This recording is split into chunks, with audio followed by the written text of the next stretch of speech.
Hello everyone, welcome back to my YouTube channel Vaidyashala. आज हम लोग स्टार्ट करेंगे पदार्थ विज्ञान का 12th चैप्टर प्रत्यक्ष प्रमाण। ठीक है, तो इसमें इंपॉर्टेंट क्या क्या है एग्ज़ाम के पॉइंट ऑफ व्यू से ही अब पढ़ेंगे। इसमें सबसे पहले है कि प्रत्यक्ष शब्द की निरुक्ति। प्रत्यक्ष शब्द दो शब्दों से मिलकर बना हुआ है, प्रति धन अक्ष। प्रति का मतलब क्या होता है? सामने। अक्ष मतलब आँख, मतलब हमारी आँखों के सामने जो हमें दिखाई देता है उसे ही प्रत्यक्ष कहते हैं। ये श्लोक है, इसमें अक्षमक्षम प्रत्युत्पद्यते इति प्रत्यक्षम। ठीक है, ये छोटा सा एक लाइन का, इसको जरूर याद कर लें। अच्छ शब्द से केवल आँख या अर्थ न ग्रहण कर अन्य इंद्रियों का भी ग्रहण करना चाहिए, अर्थात ज्ञानेंद्रियों से उत्पन्न ज्ञान को प्रत्यक्ष ज्ञान कहते हैं। हमारी जो ज्ञानेंद्रियाँ हैं, पंच ज्ञान इंद्रियाँ जो हैं, उनसे हमें जो ज्ञान उत्पन्न होता है, जिस चीज़ को हम देखते हैं, ऑब्जर्व करते हैं, उसे ही हम प्रत्यक्ष ज्ञान कहते हैं। अब इसकी डिफिनेशन क्या है? ये श्लोक है, आत्म इंद्रिय मनो अर्थानाम सन्निकर्षात् प्रवर्तते व्यक्ता तदात्वे या बुद्धि प्रत्यक्षम स निरुच्यते। ठीक है, ये चरक सूत्र 11 का 20 है ये श्लोक नंबर। इसमें क्या बोले हैं कि आत्मा, इंद्रिय, मन, अर्थ, इन सब के सन्निकर्ष से, मतलब ये सारी चीज़ें जब मिल जाती हैं तो हमारी बुद्धि को जो ज्ञान, मतलब जो हमें ज्ञान प्राप्त होता है उसे प्रत्यक्ष ज्ञान कहते हैं। ठीक है, तो हमारे इंद्रिय ये शब्द, स्पर्श, रूप, रसगंध, जैसे मैंने किसी चीज़ को स्पर्श किया, किसी चीज़ का हमारी जीवा से रस प्राप्त हुआ, हमें नासा से कोई गंध प्राप्त हुई, तो उससे हमें जो ज्ञान होता है उसी को ही प्रत्यक्ष ज्ञान बोला गया है। ठीक है, अब इसमें बोला गया है एक वर्ड सन्निकर्ष। अब सन्निकर्ष हमें कैसे कैसे होता है? इसमें लिखा है सन्निकर्षात्। इसके संबंध 6 प्रकार से हैं। पहला क्या है? संयोग, दूसरा समवाय, तीसरा संयुक्त समवाय, तीसरा संवेद समवाय, फिर संयुक्त संवेद समवाय, विशेषण विशेष भाव। ये जरूर याद कर लें, ये इंपॉर्टेंट चैप्टर है। इसमें बस मेन चीज़ें जो हैं मैं वही आपको बता रही हूँ। इसमें पहला यह है कि संयोग। ठीक है, किसी चीज़ से संयोग होगा तभी हमें उसका जो है सन्निकर्ष हो पाएगा, फिर हमें उस चीज़ का ज्ञान होगा। ठीक, दूसरा समवाय, संयुक्त समवाय, संवेद समवाय और संयुक्त संवेद समवाय, विशेषण विशेष भाव। ठीक, ये 6 चीज़ें हैं।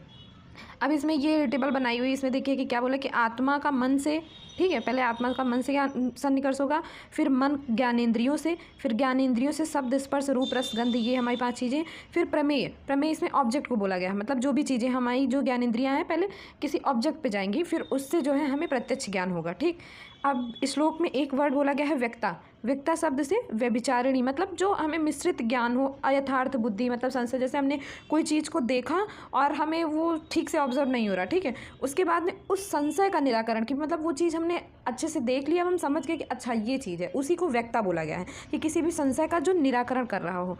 ठीक, दूसरा है तदात्वे, अर्थात उसी क्षण। तदात्वे मतलब उसी क्षण, तद, उसी क्षण। इस शब्द से प्रत्यक्ष ज्ञान के पश्चात उत्पन्न होने वाले अनुमान ज्ञान, स्मृति ज्ञान को पृथक किया जाता है। ठीक है, जो हमारे स्मृति से जो भी ज्ञान रहा हो, स्मृति जो भी मैंने पहले चीज़ें देखी हो, अनुमान जो मैंने लगाया हो, ठीक है, उसके शब्द ज्ञान के पश्चात जो हमें ज्ञान उत्पन्न होगा उसी को बोला गया है तदात्वे। ठीक, इसमें एक लाइन ये है कि इंद्रियार्थ सन्निकर्ष जन्यम ज्ञान प्रत्यक्षम। इंद्रियों का उनके अर्थों से सन्निकर्ष होने पर जो ज्ञान उत्पन्न होता है उसे ही प्रत्यक्ष ज्ञान कहते हैं। इंद्रियां तो हमें अपनी पता ही है, ठीक है, उनके जो शब्द हैं उनसे जो हमें ज्ञान प्राप्त होता है उसी को बोला गया है। अब आते हैं इसमें प्रत्यक्ष प्रमाण के भेद पर। ठीक, इसमें भेद के बारे में क्या बोला? एक है निर्विकल्पक प्रत्यक्ष, एक है सविकल्पक प्रत्यक्ष। प्रत्यक्ष में सबसे पहले क्या बताया है कि वो 2 शब्दों से मिलकर बना हुआ है। ठीक है, फिर उसका डिफिनेशन का श्लोक बताया है। उसके बाद में अब उसके भेद पर आते हैं, निर्विकल्पक और सविकल्पक। निर्विकल्पक में क्या बोला गया है? तत्र निष्प्रकारकम ज्ञानम निर्विकल्पम। ठीक है, वस्तु के अंश अंश के ज्ञान को विकल्पक या प्रकारक ज्ञान कहते हैं। ठीक है, किसी चीज़ का पूरी तरीके से ज्ञान ना हो, अंश अंश का ज्ञान जो हो उसी को ही निर्विकल्पक ज्ञान बोला गया है। जिस ज्ञान में वस्तु के अंश अंश का ज्ञान ना होगा, केवल प्रतीति होती है। ठीक है, एक वस्तु मात्र है, मतलब उसका हमें सिर्फ प्रतीति, वही जो व्यक्ता में मैंने जो बताया था ना निराकरण वाला, इसमें बस हमें प्रतीति हो, उसी को निर्विकल्पक या निष्प्रकार का ज्ञान कहते हैं। इसमें आगे दिया गया है, यदि कोई वस्तु दूर स्थित हो तो उस वस्तु की केवल प्रतीति मात्र होती है, उसका अंशांश स्वरूप अर्थात उसका नाम, विशेषता आदि का ज्ञान नहीं हो पाता है, उसे प्रत्यक्ष ज्ञान को निर्विकल्पक प्रत्यक्ष कहते हैं। ठीक, अब इसमें एग्जाम्पल दिए गए हैं, ये आप देख लेना एग्जाम्पल में क्या क्या है। Intermediate fungal mount giving rough picture of fungal hyphae. ठीक है, इसमें हमें पूरी तरह से क्लियरली विजिबल नहीं हो पा रहा चीज़ें। अब सविकल्पक में क्या बोला? Determine fungal mount giving clear detail picture of fungal hyphae. ठीक है, सेकंड वाले में जैसे इसमें पूरी तरह से दिख रहा है, ये सविकल्पक का है। ठीक है, अब सविकल्पक में क्या बोला गया? सप्रकारकम ज्ञानम सविकल्पम। ठीक है, इसमें निष्प्रकारकम ज्ञानम निर्विकल्पम, सप्रकारकम ज्ञानम सविकल्पम। ठीक, जिस प्रत्यक्ष ज्ञान में वस्तु के नाम, विशेषता आदि का ज्ञान होता है उसे सविकल्प। सविकल्प मतलब पहले ही सा जुड़ रहा है, नी हमेशा एब्सेंस वाली चीज़ों में नी लगता है, तो नी से हम जान जाएंगे कि हमें उसमें पूरी तरीके से चीज़ें विजिबल नहीं हो रही। सविकल्पक में क्या है? सा मतलब हो रही है उसमें। तो अब इसका उदाहरण क्या दिया गया? यह लकड़ी का हाथी है। डिथोट अयम, ब्राह्मणो अयम, यह ब्राह्मण है, श्यामो अयम, यह श्याम। मतलब हम एकदम चीज़ों को एकदम फिक्स तरीके से हम बता पा रहे हैं कि हाँ ये राम है, ये श्याम है, ऐसे एग्जाम्पल, ठीक है। सविकल्पक के भी आगे भेद बताए गए हैं, लौकिक प्रत्यक्ष, अलौकिक प्रत्यक्ष। हम चीज़ें ऑब्जर्व कर पा रहे हैं, देख पा रहे हैं, तो उनको किन किन तरीकों से देख पा रहे हैं, तो उसमें बताया कि एक डायरेक्ट परसेप्शन, एक अनयूजुअल डायरेक्ट परसेप्शन, ठीक है। लौकिक प्रत्यक्ष में क्या क्या है, विषयों का इंद्रियों से प्रत्यक्ष संबंध होकर प्रत्यक्ष ज्ञान का होना लौकिक प्रत्यक्ष कहलाता है। इसको पुनः दो भेद में बांटा गया है, बाह्य लौकिक प्रत्यक्ष, ठीक है। बाह्य लौकिक में क्या है, बाह्य इंद्रियों द्वारा प्राप्त ज्ञान बाह्य लौकिक प्रत्यक्ष कहते हैं। ये 5 प्रकार का होता है। अब हमें चीज़ें जो सेंसरी परसेप्शन इसमें मेनली बोला गया है कि जो हम सेंस ऑर्गन के द्वारा जो हम चीज़ों को ऑब्जर्व कर रहे हैं, समझ रहे हैं, उनको बोला गया है बाह्य लौकिक प्रत्यक्ष। अब ऑब्वियस सी बात है, इसमें 5 इंद्रियों के बारे में ही बताया गया है, ठीक है। अब इसमें क्या क्या है, श्रवण प्रत्यक्ष। श्रवण प्रत्यक्ष में क्या क्या है, कर्ण इंद्रिय द्वारा प्राप्त ज्ञान का श्रवण प्रत्यक्ष कहते हैं, ठीक है। जो चीज़ हम लोग सुन पा रहे हैं वो हमारा श्रवण प्रत्यक्ष में। त्वच प्रत्यक्ष में क्या है, स्पर्श इंद्रियों द्वारा, स्किन का इसमें हो रहा है। चक्षुष प्रत्यक्ष, चक्षु इंद्रियों द्वारा आंखों से हम जो देख रहे हैं रासन, जो हम इसमें रस, जिह्वा से जो भी चीज़ें हमें प्राप्त हो रही, घ्राणज, जो भी हम गंध या स्मेल से जो भी चीज़ें हमें पता चल रही हैं वो घ्राणज हो गई, ठीक है। ये बाहेंद्रिय। सबसे पहले क्या था, डिफिनीशन थी, डिफिनीशन के बाद उसके भेद आए, भेद में निर्विकल्पक, सविकल्पक। निर्विकल्पक में हमें पूरी तरीके से चीज़ें नहीं पता चल रही, सविकल्पक में हमें उसकी वस्तु नाम सब कुछ पता चल रहा है। सविकल्पक में 2 एग्जाम्पल आ गए, लौकिक, अलौकिक। लौकिक में फिर उसके भेद आ गए, बाह्य लौकिक। बाह्य लौकिक में उसके 5 प्रकार इंद्रियों वाले। अब आते हैं उसके आगे आभ्यंतर लौकिक। आभ्यंतर लौकिक में क्या है, मानस प्रत्यक्ष भी कहते हैं, केवल मन द्वारा ग्राह्य होने, मतलब हम बाहरी चीज़ों, एक तो हमें ऑर्गन के थ्रू पता चल गई, दूसरी हम मन के द्वारा। मन के द्वारा हमें क्या क्या पता चलता है, सुख दुख का ज्ञान होना, ठीक है। अब इसमें अलौकिक प्रत्यक्ष में क्या है, विषयों का इंद्रियों से प्रत्यक्ष संबंध हुए बिना प्रत्यक्ष ज्ञान होना अलौकिक। मतलब हमें जो है इंद्रियां जो है उनसे हमें संबंध नहीं हो रहा, लेकिन हमें फिर भी जो है उसका प्रत्यक्ष ज्ञान हो रहा है, ये हमारा आता है अलौकिक, ठीक है। बाह्य लौकिक में हो गया बाह्य लौकिक आपका, और आभ्यंतर लौकिक, ठीक है। अब अलौकिक के बारे में आगे, अलौकिक के कितने वो प्रकार हैं वो हम देखेंगे इसमें, सॉरी, लौकिक के कितने प्रकार हैं इसमें हम ये देखेंगे, ठीक है। सॉरी, अलौकिक में क्या क्या आएगा, सामान्य लक्षण, ज्ञान लक्षण और योगज, ठीक है। ये 3 दिया गया है, सामान्य लक्षण, ज्ञान लक्षण और योगज। सामान्य लक्षण प्रत्याशति में क्या आएगा, देखेंगे, एक विषय को प्रत्यक्षतः देखकर उस विषय से संबंधित वर्ग के अन्य विषयों का बिना प्रत्यक्षतः देखे ज्ञान करना सामान्य लक्षण प्रत्याशति कहलाता है। इसमें ये कह रहा है कि मतलब किसी एक विषय को देखकर उसके बाकी चीज़ों को हमें जाना उसके बारे में, मतलब हमने कोई एक चीज़ ऑब्जर्व करी, फिर उसके आसपास की चीज़ें हम अपने आप जान गए, तो ये हो गया सामान्य लक्षण। अब इसमें क्या है, इसका उदाहरण क्या है, एक गाय को प्रत्यक्षतः देखकर अन्य गाय को बिना देखे ही ज्ञान हो जाना, ठीक है। कई सारी गाय एक साथ में जा रही हैं, हमने एक को देखा, फिर हमने ऑब्जर्व कर लिया कि उसके साथ में और भी गाय हैं। अब सबसे इजी एग्जांपल ये है, चावल के एक दाने को स्पर्श कर परीक्षा कर संपूर्ण चावल के पके होने का, चावल पक जाता है ना, तो हम उसको हाथ से देखते हैं कि पक गया है कि नहीं, तो एक को देख लिया है, एक पक गया, तो मतलब फिर पूरा ही पक गया है, ठीक है। अब इसका सेकेंड क्या है, ज्ञान लक्षण प्रत्याशति। ज्ञान लक्षण प्रत्याशति में क्या बताया गया है कि एक ज्ञान इंद्रिय का अपने विषय से प्रत्यक्ष संबंध होकर अन्य ज्ञान इंद्रिय का बिना प्रत्यक्ष संबंध होते हुए भी उसके विषय का ज्ञान होना ज्ञान लक्षण प्रत्याशति कहलाता है, ठीक है। हमने कोई एक चीज़ देखी, बाकी चीज़ों का उससे कोई कोरिलेशन नहीं है। जैसे पहले वाले में एग्जांपल था कि हमने एक गाय को देखी, साथ में और गाय हम जान गए। अब इसमें क्या कह रहा है कि हमने एक चीज़ को देखी, लेकिन उसके साथ और गाय नहीं है, लेकिन हम किसी दूसरी चीज़ों को भी ऑब्जर्व कर पा रहे हैं, तो यह है ज्ञान लक्षण प्रत्याशति। अब इसका उदाहरण क्या है, बर्फ के टुकड़े को देखकर उसे स्पर्श किए बिना उसकी शीतलता का ज्ञान होना, ठीक है, ये हो गया ज्ञान लक्षण। अब जैसे मैं बर्फ को आपने देखा, ठीक है, आइसक्रीम देखी, वो आपको पता है कि वो ठंडी ही होगी, ठीक है, वो देख के जो है हमें पता चल गया। अब वही बर्फ क्या प्रत्यक्ष संबंध, परंतु उसका स्पर्श इंद्रिय का नहीं, मतलब हमने उसको सिर्फ आगों से देखा है, हमने उसको टच नहीं किया, लेकिन हमें पता है आग जल रही है, हमने सिर्फ उसको देखा है, लेकिन हमें पता है कि वो गर्म है, ठीक है। तो ये ज्ञान लक्षण प्रत्याशति हो गया। अब आते हैं थर्ड नंबर पे क्या था हमारा, योगज। योगज में क्या क्या है,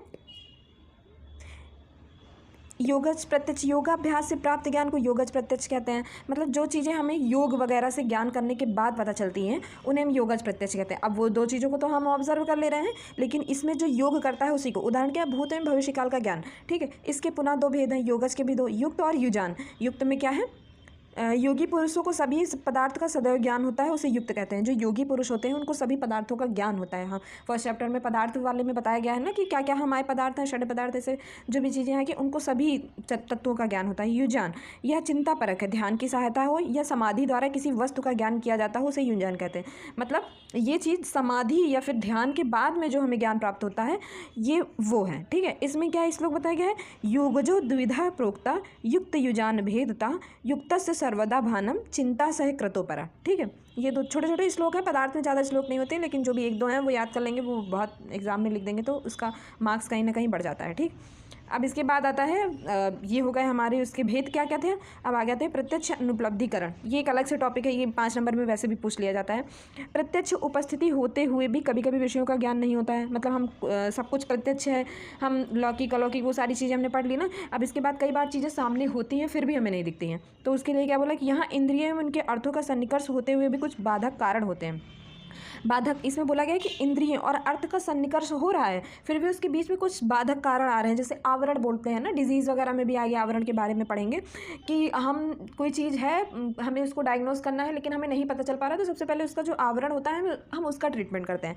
तो वही चीज़ है कि हम उसके आवरण को पहले समझेंगे तब हमें आगे चीज़ें दिखाई देंगी। बहुत माइन्यूट सी चीज़ें हमें नहीं दिख रही, तो उसके क्या है कि तो प्रत्यक्ष होता ही नहीं है या हुआ तो दोषपूर्ण होता है। ठीक है, वो हमें दिखता नहीं है, अगर दिखता भी है तो पूरी तरह से विजिबल नहीं होता।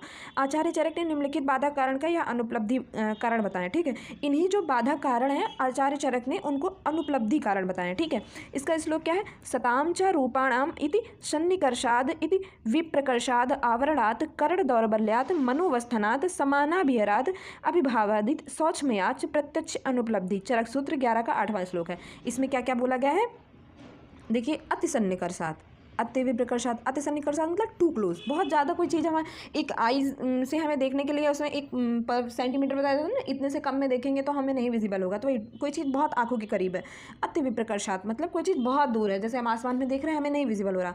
आवरणात् कवर्ड है, कोई चीज़ मतलब आवरण में है, हमें नहीं, जिसके हम अभी बात कर रहे थे। करण दौर्बल्यात् वीक सेंस ऑर्गन मतलब हमें हमारे कान ही नहीं सही, हमको नहीं सुनाई दे रहा। मनोवस्थानात् attention of mind is elsewhere मतलब हमारा दिमाग एब्सेंस ऑफ माइंड होकर हम कोई चीज़ देख रहे हैं तो वो भी एक आवरण है। ठीक है, समानाभिहरात् प्रेजेंस ऑफ सिमिलर ऑब्जेक्ट मतलब दो चीज़ें एक ही जैसी बड़ी हुई हैं, हमें नहीं समझ में आ रहा कि कौन सी वाली सही है।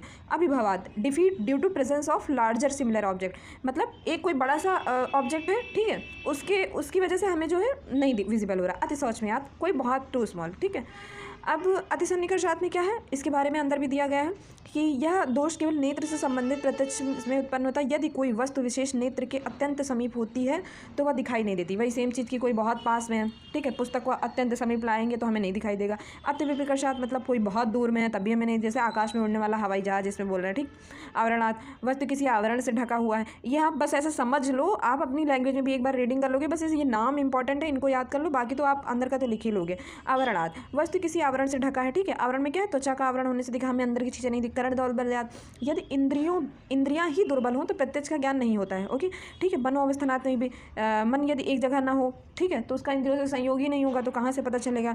पढ़ते समय मन कहीं और लगा है, चैप्टर खत्म हुआ जा रहा है, पता भी नहीं चल रहा है। समानाभिहरात् यदि एक जैसी कई वस्तुएं साथ हो तो अलग अलग नहीं जाना।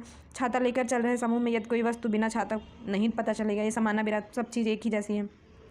अभिभवात् अभिभव अर्थात पराभव किसी एक वस्तु में सामने दूसरी वस्तु का दब जाना, जैसे सूर्य के प्रकाश में तारों का। ठीक है, अति सूक्ष्मयात् विषय अति सूक्ष्म होने पर प्रत्यक्ष का ज्ञान नहीं होता, जैसे वायु के साथ बहने वाले धूल कण नहीं दिखाई देते हैं, जब रोशनी में आता है हमें तभी वो पता चलता है कि ठीक है कि पार्टिकल्स छोटे छोटे दिखते हैं ना।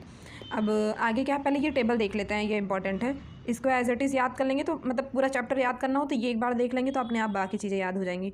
ठीक, इसमें क्या है, प्रत्यक्ष प्रमाण। प्रत्यक्ष प्रमाण कितने प्रकार के, निर्विकल्पक, सविकल्पक। निर्विकल्पक में क्या बताया था आपको, विषय की प्रतीति मात्र होना। सविकल्पक में अंशांश, ठीक है, अंशांश का ज्ञान होना, मतलब छोटी छोटी चीज़ों का भी ज्ञान उसमें हो रहा है, इसमें कंफ्यूज नहीं होइएगा, इसमें से प्रतीति हो रही है, इसमें बाकी चीज़ों का भी ज्ञान हो रहा है। सविकल्पक के क्या भेद थे, लौकिक और अलौकिक। चैप्टर पूरा पढ़ने के बाद ये टेबल आपको ईजी लगने लगेगी। ठीक है, लौकिक में क्या है, बाह्य और आभ्यंतर। आभ्यंतर में क्या आता है, मानस। बाह्य में हमारी बाहर से जो चीज़ें ऑब्जर्व हो रही है वो हमारी इंद्रियों के 5 इंद्रियां हो गई। ठीक है, उसके क्या बाह्य लौकिक प्रत्यक्ष ज्ञान होने के लिए क्या सन्निकर्ष बताया था। सन्निकर्ष के वो 6 प्रकार बताए थे। संयोग, इसमें थोड़ा ऐसे सीक्वेंस आपको जैसे इजी लगे उस हिसाब से याद कर लीजिएगा। मैंने तो ऐसे किया था, संयोग समवाय, संयुक्त समवाय, संयुक्त संवेद समवाय, संवेद समवाय, विशेषण विशेष भाव। ठीक है, अब अलौकिक में क्या था, अलौकिक के 3 पार्ट थे। ठीक है, जो चीज़ें हमें मन द्वारा ज्ञान होता है उसमें इंद्रियों का सन्निकर्ष के साथ साथ क्या है, सामान्य लक्षण ज्ञान, लक्षण योगज। ठीक है, योगज में युक्त और युजान। ठीक है, इसका वो भी बताया था श्लोक युजान वाला। अब इसके आगे आते हैं, अब क्या था, ये हमारे वो अब प्रत्यक्ष अनुपलब्धि कारण हो गया। अब उसके आगे क्या है, प्रत्यक्ष ज्ञान का विस्तार। प्रत्यक्ष ज्ञान के विस्तार में क्या क्या बताया गया है, कि मतलब हाँ ये इंपॉर्टेंट है, ये पेपर में भी हम लोगों के भी पेपर में पूछा गया था कि प्रत्यक्ष ज्ञान का विस्तार से तात्पर्य है कि विविध यंत्रों द्वारा प्रत्यक्ष ज्ञान की सीमाओं को बढ़ाना। हमें जो चीज़ें आँखों की दुर्बलता के कारण नहीं दिख रही हैं उसके लिए, जैसे अब इसमें सॉरी मेडिकल उसमें क्या देखेंगे कि एक्सरे सिटी स्कैन द्वारा इसके प्रत्यक्ष ज्ञान होना। ठीक है, इसकी उपयोगिता क्या है ये बहुत ज़रूरी। स्रोत द्वारा परिचित से आंतों की आवाज़, संधि, अंगुली पर्वों का फटना, स्वर भेद। ठीक है, उंगलियां वगैरह जो टूटती। चक्षु द्वारा क्या देखते हैं, वर्ण, आकार, प्रमाण, छाया। ठीक है, घ्राण द्वारा विकृत गंध घ्राण से करनी चाहिए। स्पर्श द्वारा प्राकृत विकृत स्पर्श परीक्षा करनी चाहिए। ठीक है, ये हो गया। अब इसमें जो है आगे क्या आएंगे, ये टॉपिक जरूर आप देख लीजिएगा, एप्लीकेशन ऑफ प्रत्यक्ष इन रिसर्च। ये हर चैप्टर में लास्ट में जो एप्लीकेशन, ये रिसर्च वाला जो पार्ट दिया गया है इसको आप जरूर देखना। Various aspect of research depend on प्रत्यक्ष प्रमाण। Primary sources of collecting data, observation, interviewing और questionnaire mainly depend on direct observation after building hypothesis. ये आप ऐसे रीड कर लेना। ठीक है, उसमें देख लेना आपको अपने हिसाब से क्या उसमें लिखना रहेगा। इंद्रियों में क्या है, फिर इंद्रियों के लक्षण ये इसमें बताया गया। पुरुष से विषय ज्ञानार्थ कामार्थ व साधनी भूता शारीर भाव विशेष इंद्रिया। जो शरीर भाव विषय ज्ञान के लिए या कर्म के लिए पुरुष को सहायता करते हैं उन्हें इंद्रिय कहते हैं। सेंद्रियम चेतनम द्रव्यम, ये प्रीवियस चैप्टर में आप पढ़ ही चुके होंगे, उसी के बारे में। फिर इसमें इंद्रियों का भेद आ गया है, आगे इंद्रियों के बारे में ही इसमें बताया गया है। ठीक है, हमारी इंद्रियाँ 11 हैं, 5 ज्ञानेंद्रिय, 5 कर्मेंद्रिय, 1 उभयेंद्रिय। ठीक, ये हो गया आपका। इसके बाद में कहाँ आते हैं, हाँ ये उसके बारे में, उभयेंद्रिय वगैरह के बारे में हो गया। अब आते हैं पंचपंचक, इसमें एक इंपॉर्टेंट ये है टॉपिक। ठीक है, पंचपंचक जरूर। चरक संहिता के सूत्रस्थान 8वें अध्याय में इंद्रिय पंचपंचक का वर्णन किया गया है। ई खलु पंच इंद्रियाणाम पंच द्रव्याणि पंच अधिष्ठानि नाना पंच इंद्रियार्थ पंच इंद्रिय बुद्धियो भवन्ति इत्युक्तम इंद्रियाधिकारे। 5 इंद्रिय, 5 इंद्रियों के द्रव्य, 5 इंद्रियों के अधिष्ठान, 5 इंद्रियों के अर्थ, 5 इंद्रियों की बुद्धि को पंचपंचक कहा जाता है। एक इसमें जरूर एक पंचपंचीकरण सिद्धांत है, एक पंच इंद्रिय पंचपंचक है, कंफ्यूज मत होइएगा। पंचपंचक बोला जा रहा है मतलब पंच इंद्रिय देव, पंच अधिष्ठान, इंद्रिय अर्थ और इंद्रिय बुद्धि। ठीक, इसमें टेबल में इंद्रिय में क्या, स्रोत, स्पर्श, चक्षु, रसन, घ्राण, ये हमारी इंद्रिय हो गई। इंद्रिय द्रव्य मतलब कौन कौन से महाभूत आ रहे हैं उनके, स्रोत की आकाश, स्पर्शन की वायु, चक्षु की अग्नि, रसन की जल, घ्राण की पृथ्वी। अधिष्ठान मतलब कहाँ, अधिष्ठान मतलब जगह, मतलब कहाँ कहाँ वो पाए जा रहे हैं वो द्रव्य। ठीक है, कर्ण, त्वचा, अक्षि, जिह्वा, नासा। अब उनका अर्थ मतलब वो किस लिए काम आते हैं वो चीज़ें, शब्द, स्पर्श, रूप, रस, गंध। ठीक है, बुद्धि किस हिसाब से वो काम करते हैं, बुद्धि में कहते हैं तो अलग अलग इसके इंद्रियों की बुद्धि, स्रोत इंद्रिय, स्पर्श, चक्षु बुद्धि, रसन बुद्धि, घ्राण बुद्धि। ठीक है, इंद्रियों का पंच भौतिकत्व, इसमें देखना कौन कौन से महाभूत हैं उसके बारे में बताया गया है। ठीक है, आगे अब इसकी इंद्रियों की तुल्यनित्व, ये एक बार आप रीड कर लीजिएगा। इंद्रिय प्रकारित्व, इंद्रिय अर्थ सन्निकर्ष, इसमें कुछ ऐसा वो नहीं है। इंद्रियों का अपने विषय का सन्निकर्ष होने पर ज्ञान होता है। इंद्रियों का अधिष्ठान से निकलकर अपने विषयों का ज्ञान करना इंद्रिय प्रकारित्व कहलाता है। ठीक है, सन्निकर्ष होने के बाद अधिष्ठान से निकलकर विषयों का जो ज्ञान होता है उसे बोलते हैं। ठीक है, इंद्रियार्थ सन्निकर्ष किसको बोलते हैं, अपने विषयों का सन्निकर्ष होना, इंद्रियों को अपने विषय सन्निकर्ष, मतलब ये सन्निकर्ष के जो 6 प्रकार बताए गए इनसे सन्निकर्ष होकर जो ज्ञान मिलता है उसे इंद्रियार्थ सन्निकर्ष कहते हैं। ठीक, और विषयों से निकलकर जो ज्ञान होता है उसे इंद्रिय प्राप्तकारित्व बोलते हैं। ठीक, अब इसके आगे क्या हो गया दिखते हैं। हाँ, त्रयोदश कारण ये जरूर देख लेना आप। त्रयोदश कारण में क्या क्या आता है, 13 कारण बताए गए हैं ज्ञान उत्पत्ति के लिए। कर्ण, त्वचा, नेत्र, जीवा, घ्राण, ये हमारी इंद्रियाँ हो गई। वाक, पाणिपाद, पायोपस्थ, वही ज्ञानेंद्रिय, कर्मेंद्रिय। और इसमें 3 चीज़ें और जुड़ गई, महान मतलब बुद्धि, अहंकार और मन। ठीक, करण त्रयोदश विधम तदाहरण धारण प्रकाश कारकम कार्यम च तस्य दशाद आहार्य धारण प्रकाश्यम च। याद करना कर पाइएगा तो याद कर लीजिएगा, नहीं ये तो याद ही रहेगा। महत, बुद्धि, अहंकार उसमें जोड़ दीजिएगा इंद्रियों में। 11 इंद्रियों में महत और अहंकार और जुड़ जाएगा। ठीक है, अंतःकरण की प्रधानता, बाह्यकरण के अंतःकरण प्रधान होते हैं। अंतःकरण की प्रधानता निम्नवत है। बाह्यकरण स्वतंत्र रूप से अपने विषयों को ग्रहण नहीं कर सकती, उन्हें ज्ञान प्राप्त करने के लिए मन की सहायता लेनी पड़ती है। उसी चीज़ को बोला गया। बाह्य इंद्रिय केवल वर्तमान का ज्ञान करा सकती हैं, अंतःकरण भूत भविष्य वर्तमान तीनों का करा सकता है। ठीक, ये देख लीजिएगा क्या क्या इसमें इंपॉर्टेंट ऐसे बताया गया है। ये चैप्टर आपका हो गया ख़त्म। छोटा सा चैप्टर था लेकिन बहुत इंपॉर्टेंट है, आप इसको ज़रूर देखें, एक बार ऐसे ही रिवाइज़ कर लीजिएगा। और बाकी कोई प्रॉब्लम हो तो वीडियो में नीचे कमेंट करिएगा। फिर अब हम अगला चैप्टर देखते हैं, इसके बाद कौन सा लेते हैं। ओके, चलिए, थैंक यू सो मच।